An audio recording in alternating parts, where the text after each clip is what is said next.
Bonjour, je me prénomme Jacques Félion, j'ai 73 ans, voilà. Ma mère était née en 1921, mon père en 22. Alors ils sont connus à 20 ans. Et mon père avait frappé ma mère 3 fois, ils ont eu 3 enfants. Mon père est entré en novembre 1956, à Clermont-de-Loise, dans l'Oise. Il y avait 4000 malades, il y avait les immeubles comme ça, et puis des petites fenêtres, il y a des dortoirs, et j'allais le voir une fois par mois à partir avec mon frère au départ. J'avais 15-16 ans, et j'y allais le samedi, alors c'était toujours le trousseau de clés, clac, clac, clac, clac, là, voilà, alors on ouvre la porte, il y a le parloir. Il faut d'abord aller avant chercher le ticket pour sortir, au pavillon Jucolier, ça s'appelait. Alors après, on sortait, on allait dans la forêt, on déjeunait au restaurant, puis je le ramenais à 17h30, voilà. Et je rentrais chez moi. J'ai fait ça pendant 14 ans. Voilà. Mais ça ne me gênait pas, j'aimais bien mon père. Alors lui, qu'est-ce qu'il avait? Schizophrène. Alors il prenait du Largaltil. Je crois que ça se prend toujours d'ailleurs. Il ne prenait que ça, que du Largaltil. Et c'était quelqu'un de gentil, hein, très, très sensible. Euh, c'est une vie qui est foutue, quoi. Il est rentré à 34 ans, il est décédé le 24 décembre 1984, donc il est resté 28 ans. À 62 ans, il est décédé. Bon, voilà. Mais t'as pas un cousin ou un neveu qui est... Alors j'ai un neveu aussi qui est schizophrène. Il est né en 61, donc il a 62 ans, 63 ans. Et alors il touche l'âge depuis l'âge de 23 ans. C'est ma maman qui lui a fait avoir avec sa fille, ma sœur. Ma sœur a 83 ans, schizophrène aussi, qui est dans un EHPAD. Oui, alors mon neveu, ma sœur lui a acheté un studio et c'est une loge de gardienne. Bon, ben voilà, enfin il m'appelle et puis j'essaye. Oui, alors il a eu un problème parce que dans l'EHPAD où est ma sœur, il y a eu un incident, il a eu un geste malheureux avec une infirmière ou une aide-soignante et elle a porté plainte. Ça s'est envenimé. Il a fait 14 mois à Villejuif, l'hôpital Paul Guiraud à Villejuif, 14 mois. C'est le préfet, donc il a placé HO, c'est ça. Donc il a toujours l'orisperdal, un piqûre de l'orisperdal qui a des effets secondaires sur sa sexualité. Il me raconte ça tout le temps. Bon, oui. Alors ça fait 5 ans que ça dure, hein. Alors on attend la décision du préfet, puisque c'est comme ça, c'est pas moi. Et il va au CMP de Boulogne-Billancourt. Bon, c'est toujours la piqûre de Risperdal. Ce fameux, voilà. Je vais voir ma sœur régulièrement. Et je le vois en même temps, on déjeune le midi, et voilà. Alors il est toujours pris avec ce problème d'effet secondaire du Risperdal, qui est un médicament. Donc on attend la décision du préfet. Alors je ne sais pas quand elle veut dire, si ça fait 5 ans, s'il faut attendre 2 ans encore, je ne sais pas. Ça fera 7 ans, je ne sais pas, parce que c'est récurrent, hein, c'est pénible pour lui. Bon, il a fait quand même 14 mois à Paul Guiraud, à Villejuif, l'hôpital Paul Guiraud, où il y a une prison psychiatrique, d'ailleurs, je ne savais pas. Il y a des prisons psychiatriques dans les hôpitaux, hein, c'est autre chose, enfin. Ça, c'est un milieu que je ne connais pas. Bon, oui, voilà. Alors, je suis concerné, oui, par la psychiatrie, par ma famille, mon père, ma soeur et mon neveu. Bah, je sais pas, voilà, c'est comme ça. De quoi ça vient, je peux pas, je sais pas. On a une fragilité là-dessus, je crois, parce qu'on peut être fragile des intestins, du poumon. La tête, tu veux dire? Là, c'est de la tête, oui, on est fragile du cerveau, quoi. Mais enfin, moi, je viens à Advocacy Paris-Île-de-France, le groupe d'entraide mutuelle, régulièrement. L'historique de mon déroulé de diverses hospitalisations, ça a commencé. Je suis à la base tapissier, hein, c'est un métier de l'ameublement. C'est l'artisanat. Ça a commencé le 15.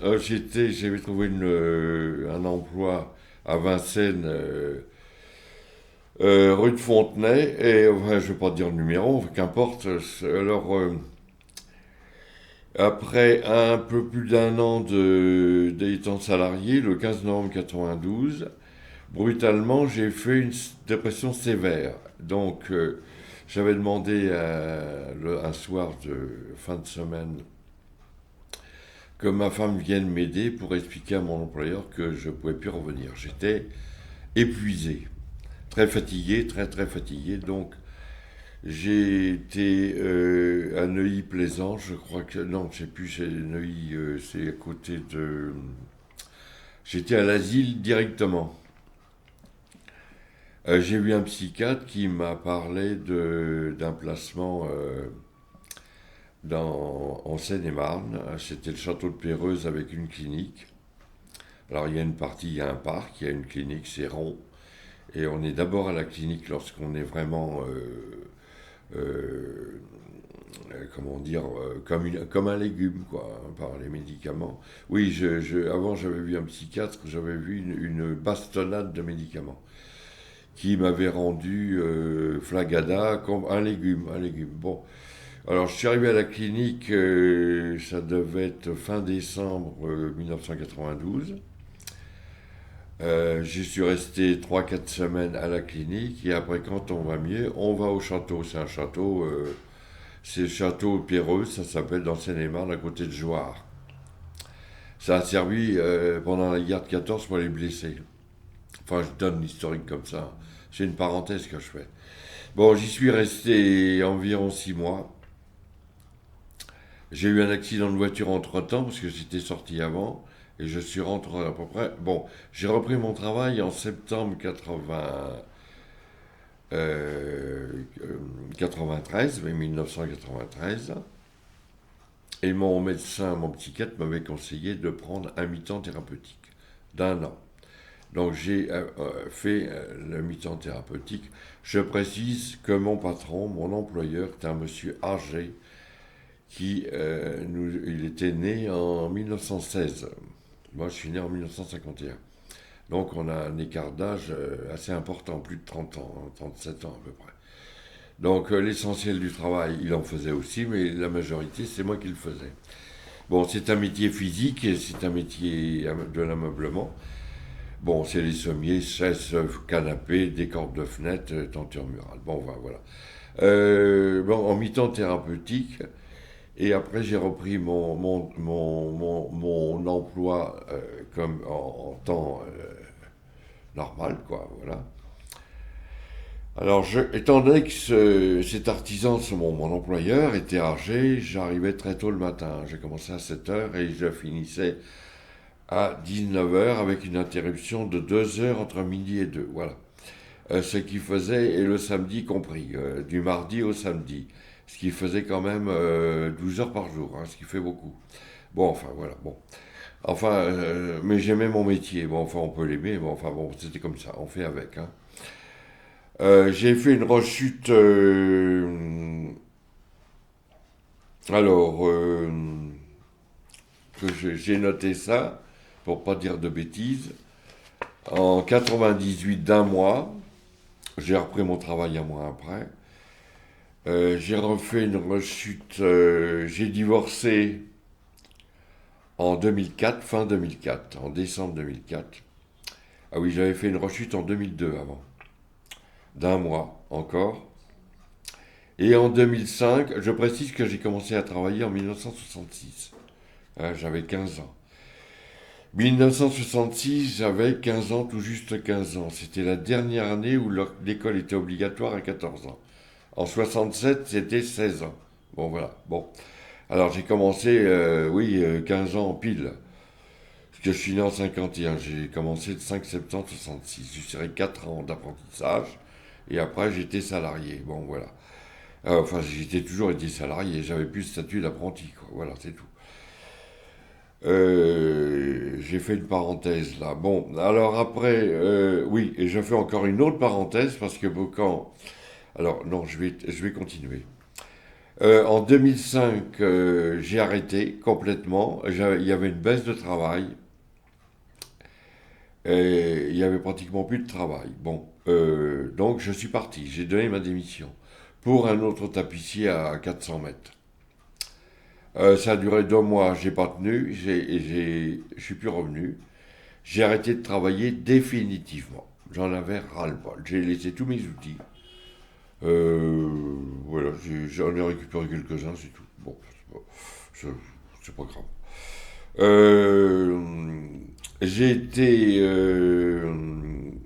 mis en invalidité par la MPDH, j'ai reçu la CRAMIF, j'ai reçu la H plusieurs années, 5-6 ans. On m'a mis en retraite à l'âge de 60 ans, en 2011.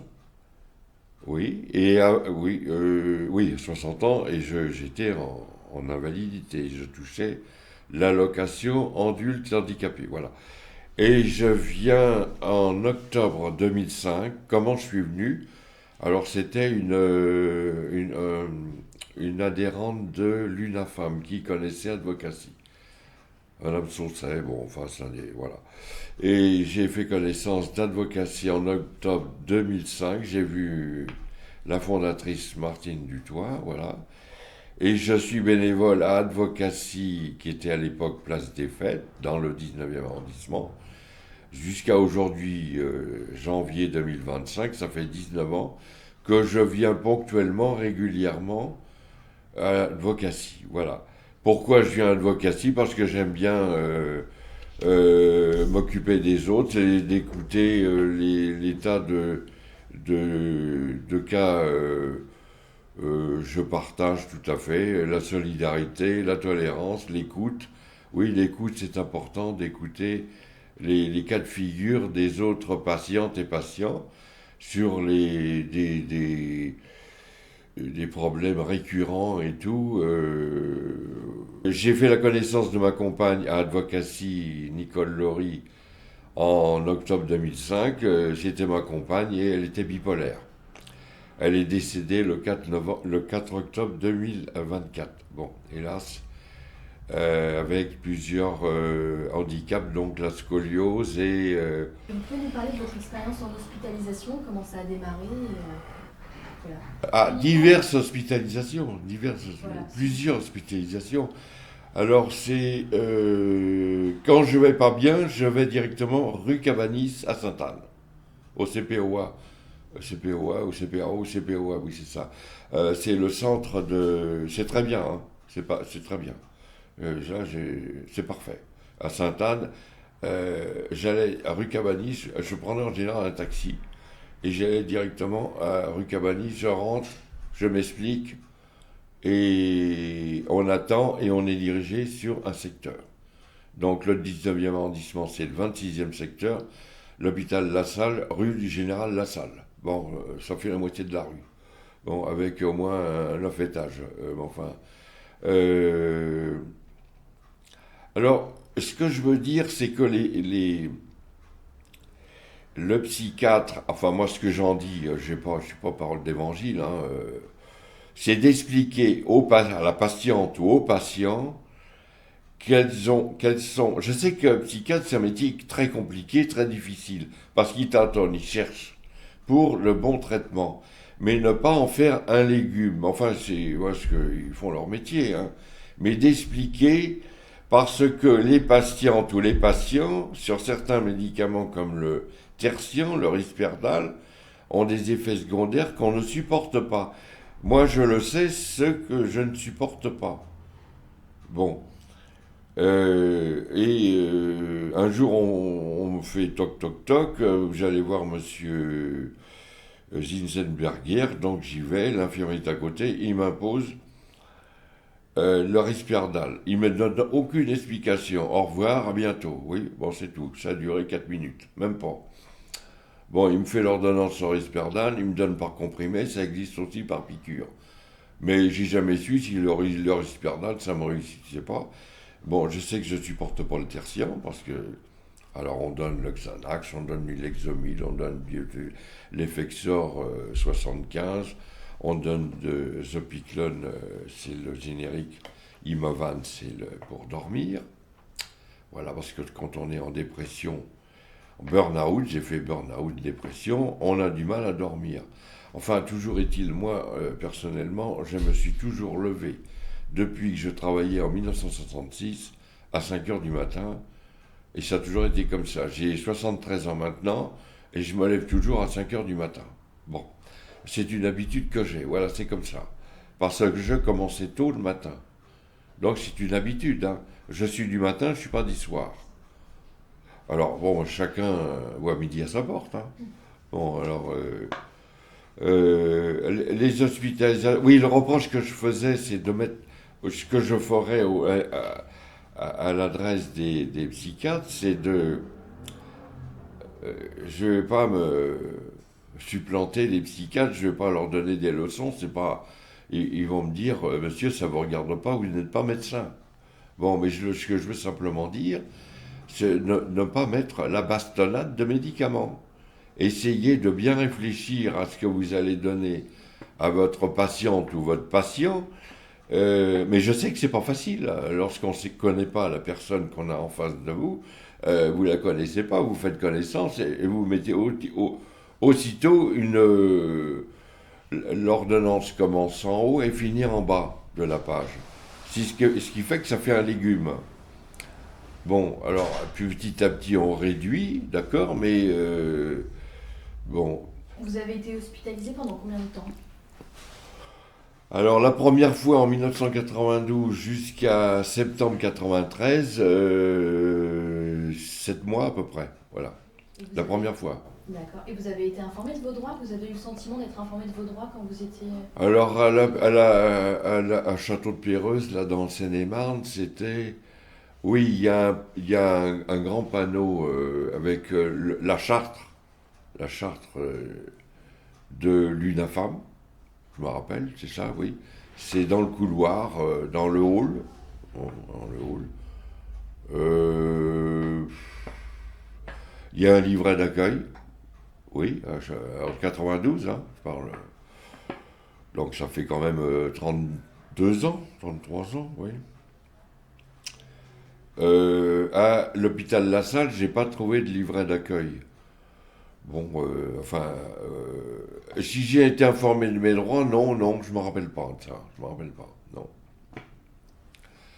Moi, j'étais consentant, hein, je voulais me faire soigner, hein, j'étais pas contre.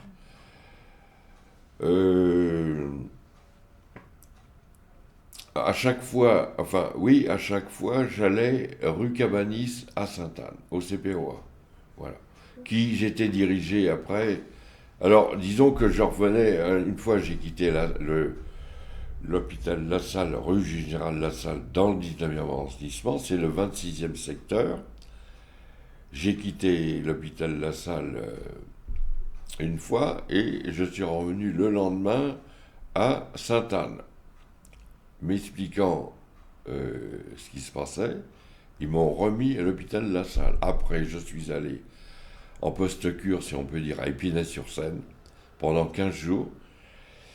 Et je suis retourné chez moi, tranquillement, voilà. Ok, et selon vous, comment on pourrait établir une relation plus humaine entre le patient et le soignant? Alors, quand j'étais à Péreuse, ça se passait très bien avec ces monsieur Mariani, je me rappelle. Paraît-il qui est décédé depuis, je sais pas. Bon, j'avais un bon rapport. Alors, j'ai eu un ponte. Je peux dire son nom, mais c'est un grand monsieur, monsieur Serge Borstein, qui est un grand.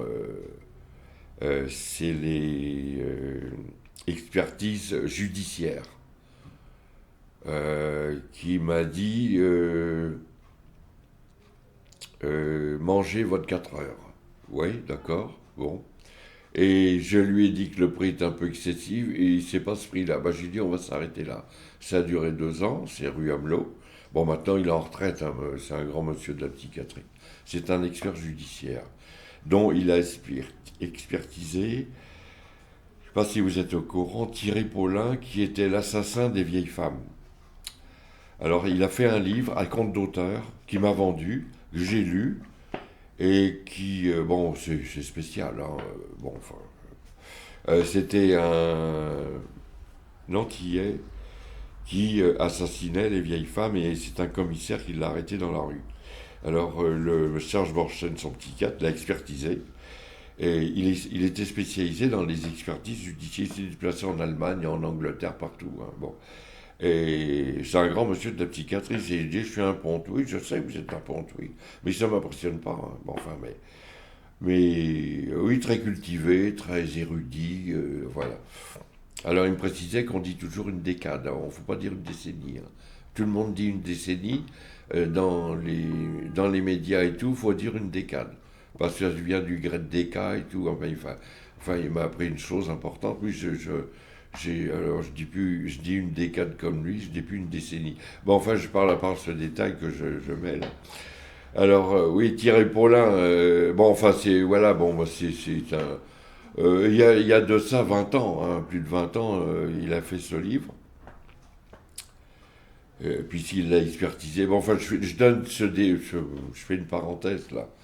Voilà, non, il y en a avec qui alors, j'ai été au CMP pendant 14 ans, rue du Télégraphe, dans le 19e, et rue 213 rue de Belleville, ben, dans le 19e aussi. Alors j'y étais pendant 14 ans, qui est Coralie Hautefeuille, qui est à son compte, qui était déjà à son compte, mais qui travaillait au CMP, Centre médico-psychologique. Hein. Voilà, bon, ça a duré 14 ans. Elle a arrêté en 2020. Et puis, je lui dis, si vous arrêtez, moi j'arrête aussi. Voilà, maintenant je ne vois qu'un généraliste. Pour renouveler, oui, j'en prends très peu. Essentiellement pour dormir, pour m'aider à dormir, voilà. Mais enfin, ça se passe assez bien maintenant. Alors, je suis stabilisé depuis 2018, voilà. D'accord. Avant mes péripéties, stabilisé, burn-out, hein, dépression, ce que j'ai dit là, les 2002, avant 98, avant 95 et avant 92. Bon, il y a plusieurs étapes, voilà. Bon, mais là, je suis stabilisé depuis janvier 2018, voilà. Ok. Et que pensez-vous de la connaissance des droits apportés aux patients hospitalisés? Ben, euh, ce qu'il faut, c'est lorsque j'étais à la salle, il y avait un psychiatre que j'ai remarqué parce qu'il y a des SDF qui viennent et qui le médecin comment dire, est comme un seigneur et il disait par exemple celui-là il part, celui-là il part, celui-là il part, celui-là il part, ça fait 4. Et une fois que le médecin a dit ça, parce qu'il y avait des petits malins qui venaient à l'hôpital psychiatrique pour, bah oui je comprends, mais pour manger. Bon voilà. Bon enfin ceux-là ils étaient exclus automatiquement. Hein. Voilà, il avait l'œil. Bon. Et je sais plus son nom, je me rappelle plus. Enfin, toujours. Disons qu'ils ont certains psychiatres hommes ont ce qu'ils disent. Moi, je répondais un peu oui, non, oui. Le psychiatre et l'infirmier à côté. J'évitais de parler, à vrai dire. Enfin, quand j'étais au l'hôpital de la Salle, j'ai au général de la Salle. Bon. En ce qui concerne Serge Borstein, le Ponte, qui est expert judiciaire, oui, je parlais, oui. Parce que c'est un érudit, très cultivé, alors, sur l'histoire, sur un tas de choses, voilà. Bon, enfin, alors, une grande culture. Alors, on apprend des choses. Voilà, bon. Ça a duré 2 ans. Oui, là, c'est intéressant, oui. D'autres qui sont peut-être qui prennent le patient Peut-être qu'ils vont pas au fond des choses. Ceci dit, j'essaye de me mettre à leur place, mais ça m'est difficile, mais de comprendre qu'ils ont un patient devant eux et ils vont lui donner un traitement. Euh, C'est-à-dire que je sais, ils tâtonnent au débat. Bon, mais il ne s'agit pas de mettre la bastonnade de médicaments pour en faire un légume. C'est-à-dire qu'on est avachi sur un fauteuil. Voilà, on est. Parce qu'il ne faut pas oublier, entre le moment 1992, j'ai pris 25 kilos. Parce que quand vous prenez des psychotropes, ça donne de l'appétit. On a envie, on mange plus qu'avant. Donc on grossit. Voilà. Souvent, j'ai observé, ceux qui prennent des psychotropes prennent du poids. Voilà. Bon, après, ça peut arriver qu'il y en a qui sont maigres comme un fil de fer. Hein. Mais de façon générale, j'ai vu qu'ils prenaient du poids. Bon, et des effets secondaires, voilà, bon, sur beaucoup de choses. Je ne sais pas si vous... évitez de mettre la bastonnade de médicaments et expliquer aux patients, patientes et aux patients, je vous donne du tertian, expliquez-moi, docteur, quels sont les effets secondaires du tertian ou du risperdal ou de l'Effexor ou du Lexomil ou du Xanax, qui sont des médicaments contre l'angoisse, contre les périodes où on est angoissé. Et donnez-moi s'il vous plaît, parce que là au début, lorsqu'on est néophyte, on ne connaît pas tous ces médicaments-là. Bon, d'accord, alors il faut acheter un Vidal dans une pharmacie, ça se vend, oui, j'en ai acheté un une fois, un petit, où il y avait certaines explications sur un petit Vidal. Le Vidal, c'est le dictionnaire sur l'explication des psychotropes, voilà, les effets secondaires de chaque médicament et tout. Bon, bon. Alors j'ai été une fois en situation d'isolement parce que j'avais fait une crise de hypersensibilité. Ça n'a pas duré très longtemps, ça s'est stabilisé. J'étais hypersensible. J'ai été... j'ai pas refusé, hein, comment on appelle ça, en isolation, là, oui, isolé dans une chambre, enfin, comment? En isolement, oui, oui. Mais enfin, ça n'a pas duré très longtemps, ça a duré peut-être 2-3 jours, c'est tout. Et ça s'est résorbé, ça s'est résorbé. Et aussi, ça me revient, j'étais aussi à la Butte Bergère, c'est dans le 19e, c'est où là? C'est comment? Rémy de Gourmont. J'ai eu une fois une infirmière qui m'avait pris en grippe. Enfin, je la laissais discuter, puis c'est tout. Oui, oui, oui, d'accord, oui. Mais c'est pas grave, de toute façon. Parce que des fois, je suis très têtu, hein, ou alors je suis maso aussi. Mais non, parce que je m'amuse aussi, parce qu'on peut rigoler aussi. Hein. On peut avoir de l'humour aussi de temps en temps aussi. Comme ça, c'est du tac au tac. Hein. Oui, j'avais une infirmière qui me. Un peu me. Bon, c'est pas grave, c'est pas grave. Mais l'isolement dont vous parliez là, c'était quand même sous contrainte, ça, non? Même si J'y m'en pas fait signer de papier. Non, c'était une crise d'hypersensibilité. J'étais comme des tremblements, des tremblements. Oui, alors ce que j'ai eu aussi, c'est des crises de panique. Ça, j'en ai fait peut-être une dizaine dans la rue. Ça m'est arrivé. Ça m'est arrivé une fois au salon de l'agriculture. J'arrivais plus à respirer. Parce que la psychiatrie, c'est l'hypersensibilité. Et j'ai du mal à respirer. Je suis directement sorti du salon d'agriculture, j'ai pris un taxi, je suis rentré chez moi, immédiatement.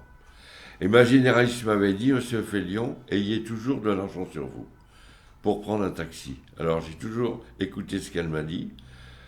J'avais peut-être 30 euros dans mon portefeuille au cas où. Voilà, mais j'ai plus de crise de panique.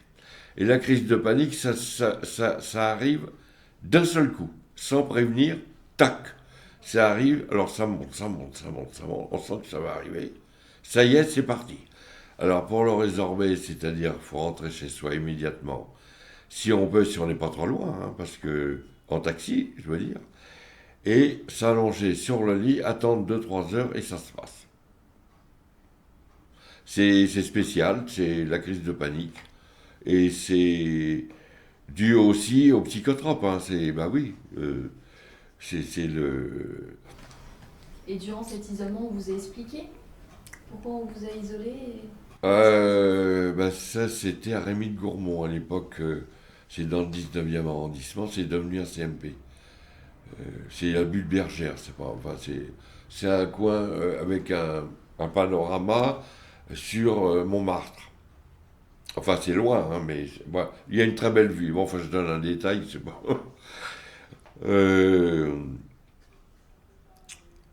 Non, on m'a dit où c'est une alerte. Voilà ce qu'on m'a dit. C'est une alerte. Donc, ça s'est résorbé, mais ça a duré 3 jours à peu près. Voilà. Et vous étiez conscient pendant cette crise? J'étais conscient, oui. Conscient, j'avais du mal à. Je pouvais pas lire un journal, j'arrivais pas à me concentrer. Donc, je n'arrivais pas à me concentrer, donc j'étais bloqué dans une crise d'hypersensibilité. Voilà, c'est dû au psychotrope, c'est dû à. Quand vous prenez pendant 20 ans la bastonnade de médicaments, et quand vous travaillez en même temps, c'est dur. Ah oui, oui, là c'est quand même dur. Faut bien faire attention, pas boire d'alcool. Je suis fumeur, bon ça c'est mon défaut, mais le tabac ça n'a rien à voir avec les psychotropes. Si ça a à voir, ça donne peut-être, oui, ça a une incidence sur l'addiction au tabac, mais enfin je ne bois pas d'alcool. Hein. Ou du moins quand je bois de l'alcool, c'est soit une bière ou... l'alcool, j'y touche pas. Alors il ne faut surtout pas faire ça. Quand on prend des psychotropes, il ne faut pas boire un quart de vin le midi, il faut prendre de l'eau, hein, toujours. Mais ça, j'ai toujours fait. Parce que si je prenais, ça m'est arrivé, un quart de vin le midi, je venais rouge comme une tomate. Mon visage. Peut-être pas rouge complètement, pas rouge comme le pull vert, là, mais rosé, rouge, presque rouge, oui. Bon, enfin, j'ai arrêté de... Voilà, c'est les effets secondaires des psychotropes. Mais chacun réagit différemment. Il y en a, ça peut leur donner, je sais pas, des tremblements. C'est souvent le cas des tremblements. Les gens qui, comme ça, par exemple, quelqu'un qui boit, c'est connu, il a tendance à avoir des tremblements comme ça. Mais alors, ça, voilà, c'est. Non, mais là, je tremble pas. Hein, Et bon, tout à l'heure, oui. vous parliez de votre compagne. Ah oui. Qui, elle a eu des aventures comme ça Ah ben, elle était bipolaire, elle prenait attendez. Du lithium, voilà. Est-ce qu'elle a été placée sous contrainte à l'hôpital, par exemple, ou ça ne lui est pas arrivé? Non, ça s'est pas passé. Ça, disons que je l'ai connue en octobre 2005. Disons que là, nous sommes en 2020, janvier 2025. Les dernières années, là, les 4 dernières années, ça a été très difficile parce que j'étais son aidant. Et j'étais très proche d'elle. Parce que elle a habité 3 ans presque 3 ans, 2 ans et demi, environ 3 chez moi, dans le 19e. Elle est dans le 19e à 4 stations de métro, donc c'est pas loin. Hein. Des fois, j'étais à 7h du matin chez elle, là, parce que j'étais très proche d'elle, là. Très proche. Elle n'a pas été hospitalisée sous contrainte, donc. Sous contrainte, non, elle n'a pas. Non.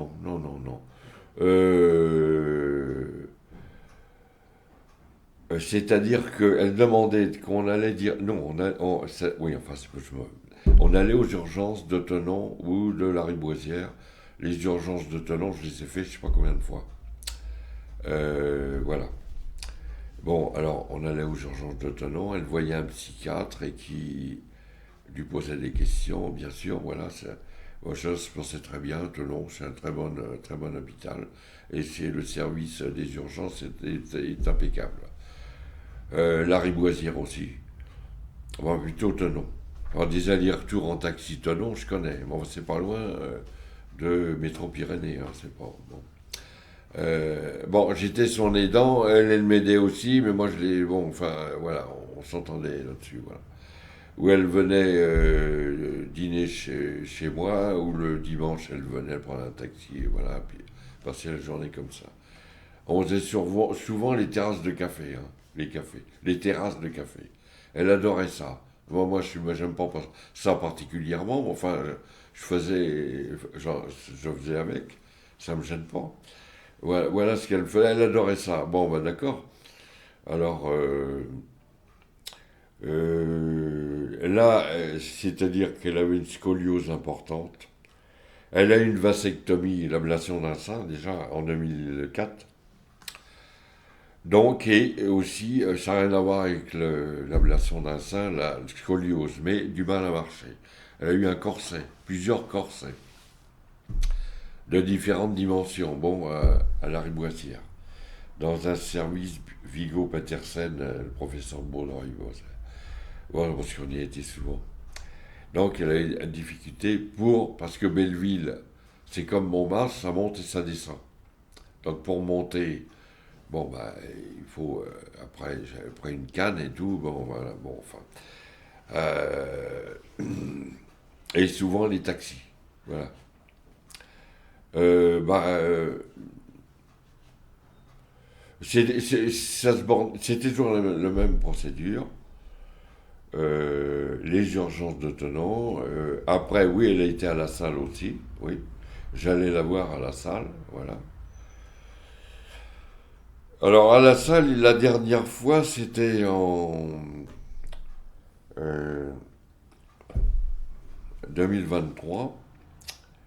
Et il lui avait dit que le psychiatre, que c'était, comment je cherche le mot là, c'était pas psychiatrique, c'était, comment on dit là, le mot là, je cherche le terme. Quand c'est pas psychiatrique, on dit que c'est... Psychologue. Non, mais non, c'est pas ça, c'est... Quand c'est pas le psychisme, c'est... Cognitif? Non, c'est pas ce mot-là, c'est... Oh ben je cherche le mot, c'est... ça commence par un S. Sénile. Non. Non, c'est... Quand c'est pas le psychiatrique, on dit que c'est... Neurologique. Non, pas neurologique, j'arrive pas à trouver le mot. Bon, enfin, toujours est-il, elle était concernée par la psychiatrie par c'est-à-dire la scoliose, la difficulté de marcher. Bon, enfin, on a eu un problème parce que il voulait pas en démordre. C'était un jeune médecin qui avait 35 ans à peu près. Bon, ah oui, il lui a dit il faut rentrer. Bon, ben, c'est ce qu'on a fait quelques mois plus tard, de rentrer dans un EHPAD. Et effectivement, le 23 février 2024, elle est rentrée dans un EHPAD euh, dans les Yvelines. J'allais la voir 3 fois par semaine. Et ça a duré jusqu'en septembre 2024. Et bon, elle a eu une colite aussi, c'est dans les intestins, à Marne-la-Vallée, aussi à Béclair et Jacques Cartier, Massy, Palaiseau, enfin ça fait 4 hôpitaux. Cette colite n'a jamais été résorbée parce que, et prenant des psychotropes, ça constipe, elle est tombée dans un piège inextricable. C'est-à-dire que la prise de psychotropes qui constipe toujours ce même problème, elle est tombée dans ce piège, elle n'a pas pu s'en sortir. Et elle en avait marre. Et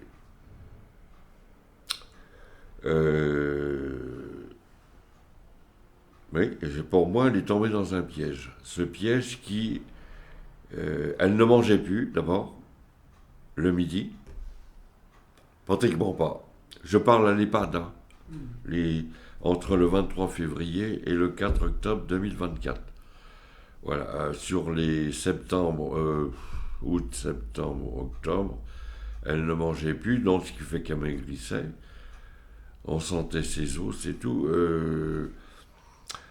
Alors, c'est pas un mauvais EHPAD, mais enfin, disons qu'elle avait la bouche gauche enflée parce que les employés de l'EHPAD lui mettaient la cuillère directement chaude dans la bouche, ce qui fait que sa bouche gauche était boursouflée. Bon, hein, c'est pas bien. Ça, c'est pas la psychiatrie, hein, c'est l'EHPAD. Bon, on bloque, là, on met la brandade de morue directement dans la bouche. Oui, c'est chaud. D'accord, oui, moi, c'est bon, d'accord. Et dans les EHPAD, ils lavent pas les dents aussi, hein. Toutes les personnes âgées, si elles peuvent, elle ne pouvait pas se laver les dents. Bon, elle avait une très bonne dentition. C'est Sayada qui est au 135 bis Avenue Gambetta, qui est un très bon dentiste, il lui a dit « Vous avez une excellente dentition, j'en vois pas beaucoup comme ça. » On lui a retiré une incisive de devant, on n'avait pas à la retirer. Donc ce monsieur qui est dentiste à l'EHPAD de Paul Gauguin de Vaison, de Verrières-le-Buisson, je ne sais pas si il va m'écouter, mais je fais pas mes compliments. L'EHPAD de Paul Gauguin, c'est une mine d'or pour ce monsieur. Hein. Oui, oui, d'accord, oui. Alors, oui, ça demande, c'est intéressant. Hein.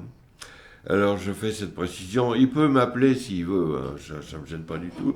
Je lui redonne un complément d'information. Voilà, oui, c'est... Oui, parce que j'aime pas qu'on me prenne pour un con. Hein. Alors... Et concernant votre hospitalisation, comment vous en êtes sorti? Ben, je m'en suis sorti parce que je travaillais plus, déjà.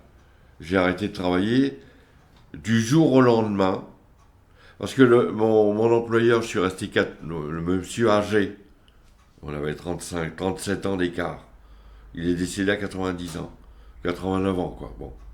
Il était en 1916. Il a connu la guerre de tout le... Bon. Et c'est intéressant, d'ailleurs. Parce que, voilà. Parce que moi, j'aime beaucoup l'histoire. Bon, enfin, bon. Il n'y avait plus de travail. Donc pour moi, lui, il bricolait, bon, je lui dis je m'en vais, hein, parce que j'avais trouvé une place à côté, à 400 mètres, et en bout de 2 mois, parce que j'étais sous médicaments, hein, bon, j'ai pas bien réfléchi dans ma tête, là, bon, enfin, j'aurais pas dû, bon, enfin, ça a duré 2 mois, et j'ai arrêté du jour au lendemain. Je suis plus revenu, ben, généraliste m'a fait un arrêt de travail de 2 mois, voilà. Ça s'est arrêté, c'était en mai 2005. J'ai pas repris en septembre. Bon, ça c'est en... j'avais vu, voilà, j'ai touché l'allocation adulte handicapé l'âge de quelques années. Et j'ai été mis en retraite à 60 ans. Bon, voilà. Mais j'ai commencé en 66 l'apprentissage 4 ans, et après, bon, j'ai en tout, je totalise 39 années de travail quand même. Oui, je suis en 2005. Ben oui.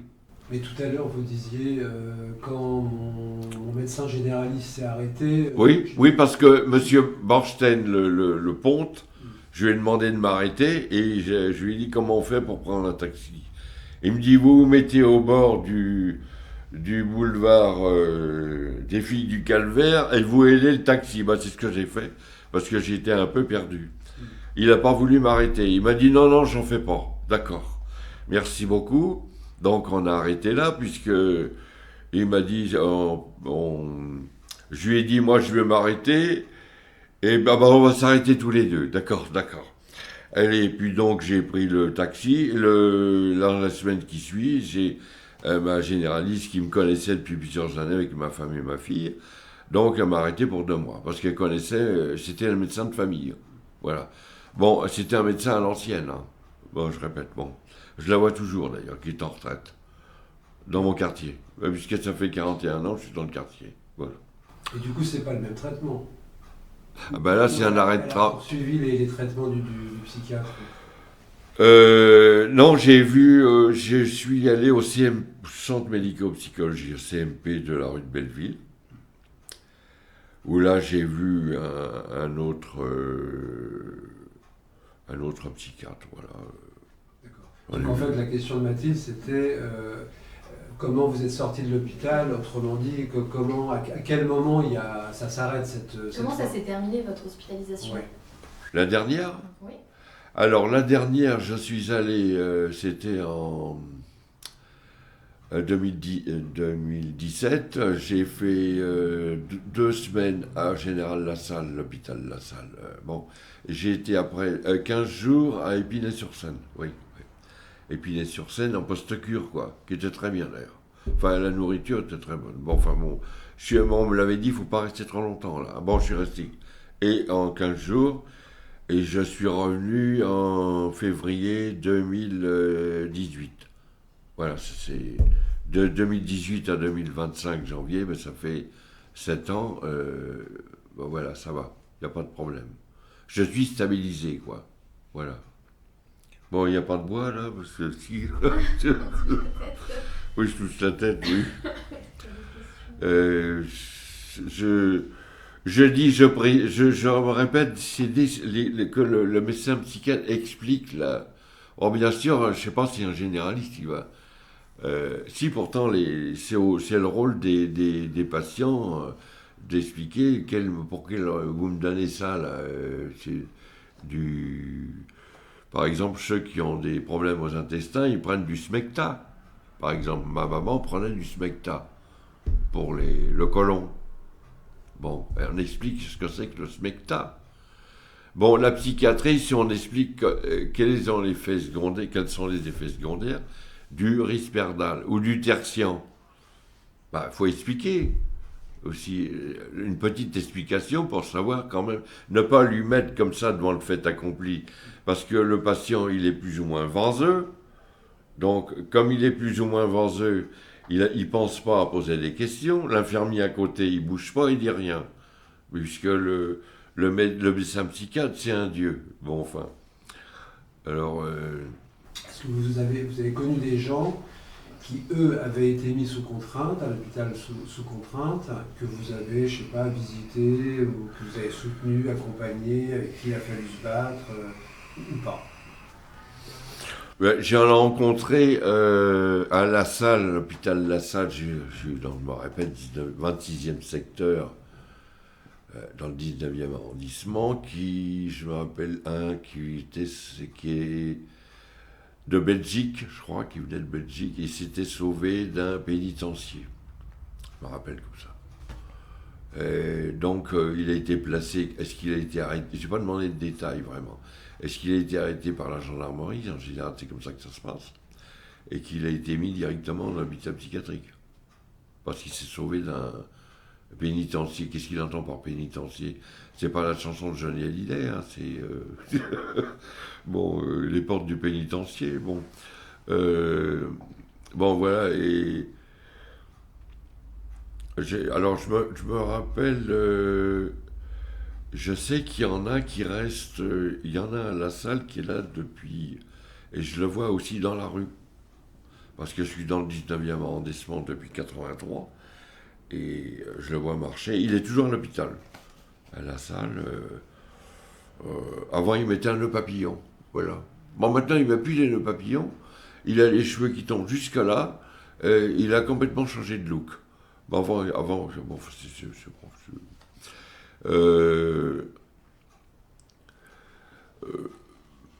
disons que chacun raconte dans les hôpitaux comme ça, psychiatriques, chacun raconte son vécu. Il y a des cas douloureux, des cas de couple, des problèmes de couple. Il y a Éléonore qui fait partie de notre groupe d'entraide mutuelle Advocacy, qui a eu un gros problème avec un médecin psychiatre. Elle a 41 ans.